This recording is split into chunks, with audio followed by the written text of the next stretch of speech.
Da, da, da, da, da, da, da. Greetings, fellow test subjects. Test subject 1337 here for Aperture Gaming. They make it, we test it, you play it. And now it is time to blow off some steam as Aperture Gaming is proud to present a B.O.S. review. Now, on today's episode, when I saw the trailer for this game, I guess you could say it kind of reminded me of Little Nightmares, but also it mostly reminded me of this one film that I once saw. And I was like, hey, this is a free-to-play title, so I'll give it a shot. So the question is this worth your time and your not money? Well, let's get to the review, shall we? Series. The name of the game is No Strings Attached.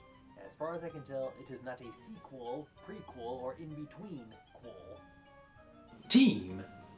This game was developed by the Circus Freaks and published by 3Ha Company Ranch. Plot. There is very little plot / backstory to this game. You play as a sentient marionette.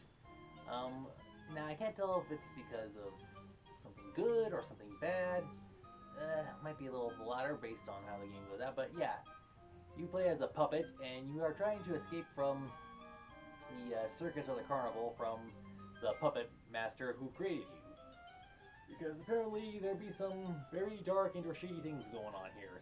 Yeah, this game definitely has while the game does have a bit of a kind of a spooky feel to it, it doesn't go into the full-blown horror aspects. There are some creepy parts, but not full-blown. I'll explain a little later. Gameplay controls. The interesting thing is how this game can be played with either a keyboard or with one of the controllers. So it said to plug it in with a controller. I was like, okay, so I did. The camera stick does not work. So you have to. It's a third-person platformer. You have to move around and figure out how to navigate around certain areas. And there's an interesting mechanic for how you climb up ladders. And when you have to push a button to push things, push a button to balance on narrow things, and you have to work buttons for holding your hands above your head. So, yeah, I really like that control method aspect. Graphics. The graphics, they're not that bad. So, like, good work for like showing the detail for the puppet, and interesting for like seeing how the different textures for based where you are in the world.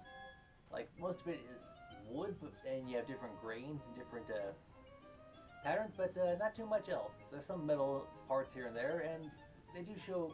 It does help to convey like where areas you have to hold your hands up to grab on. So, and it's very interesting seeing the graphics for what the Puppet Master looks like. Audio.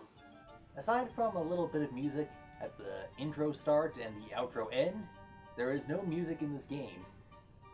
It's mostly just the sound effects of the environment outside, like maybe like a heartbeat to convey a really intense situation, and the sound of the character moving and the stuff in the environment moving. So yeah, very minimalism of the audio aspect. Multiplayer. No, there is no multiplayer. DLC. No, there is no DLC. Issues. Alright, I encountered like maybe a few things. There was one area where when I was trying to learn how to do a certain control thing, I was doing it and then I fell off, and then to climb up the ladder, I was trying to use the controls for that, but it wasn't responding, so I had to reload the last checkpoint. So there was that. And there's one area where my character was sliding down something, and then when they were trying to walk, the feet were not directly interacting with the floor, so that was a little visual thing I noticed. And, okay, so yeah, technically wise, there's that part, but then there's the last part. You could probably finish this game in under 20 minutes, maybe even less. It is what this game is free to play, and unfortunately you get what you pay for. Very little, no story, just like, why does everything have to be, hey, it's like Toy Story meets Pinocchio, but hey, let's make it dark and creepy. Or like Pinocchio meets Nine. You know, the film, that was actually a short animated film before it got into a feature length film, you know, with all the sack creatures and the magic and stuff. Yeah, so this is a very short game. Like, this feels like this feels like one of those free to play demos you get to see if you want to try to get the game or not. That is how short this is. So while I respect how this was, in fact, kind of like with 9, this could be seen as like someone's independent film project that you could.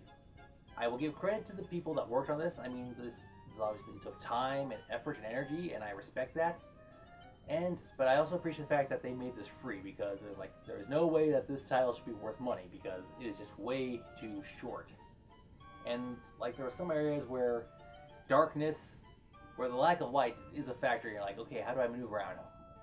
Yeah, I can't tell you how many times I fell off of something or I had a little trouble navigating in the darkness. There's one area where I almost got stuck, and I was like, I can either look this up online, but like if I played this when it first came out, I'm pretty sure I'd want to be the only person looking up online trying to figure this out. So I had to be like, okay, what am I missing? What controls have I not tried yet? So there'll be some weird areas with difficulty, but mostly bad visuals, bad light, and a couple of bugs that need to be ironed out. But yeah, this is a free-to-play title, and you get what you pay for. Buy, rent, or pass. I'd say one theme about this game is bravery. It was brave for all these people to come together and to create this game. And then they go and put it up online for people to critique it, whether it be constructive criticism or regular criticism, like yours truly here. And then the biggest hurdle of braveness was making it free. A lot of people put content online, and it can be free. So of course there's always the whole possibility of, yeah, I made this, and yeah, it's free, so you're getting to enjoy it and not be charged for it. So while I do appreciate the efforts put in by the team working on this, I'm sorry to say that this falls in the pass category. Maybe very low tier rental because you don't have to pay anything for it, but yeah. I'm sorry, I simultaneously respect the people who work on this, but still, this title needs a lot of work. Overall score. Okay, so like at the ending credits, it doesn't take too long to see the ending credits. So a good number of people worked on this project. It kind of feels like an independent film or a college level final group project. So I will give credit to the people for working on this. But honestly, yeah, the game is like very, very short.